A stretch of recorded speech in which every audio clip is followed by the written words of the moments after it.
মৃৎশিল্পী বিনন্দ কুমার দাস, গ্রাম নীলপুরা, দাঁতন, পশ্চিম মেদিনীপুর। আপনাদের যদি গৌরাঙ্গ মহাপ্রভু ঠাকুর লাগে তাহলে আমার এই নম্বরে যোগাযোগ করুন।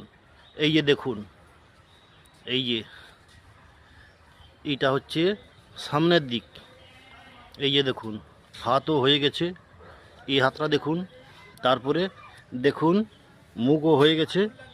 তারপরে এইটা দেখুন, এই যে লাভিকুণ্ড, এখানে থাকবে রঘুনাথ শিলা।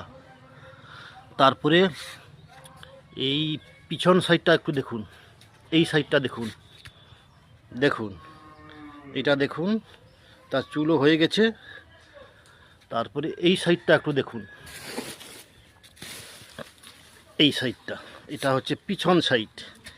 এই যে পিছন সাইডের এইটা দেখুন, এটা দেখুন, এই যে ওটা দেখুন পিঠটা, এটা পিঠটা পুরোটা নিম কাঠ দিয়ে তৈরি, পুরোটা ঠাকুর নিম কাঠ দিয়ে তৈরি। দেখুন এইটা হচ্ছে সামনের সাইড।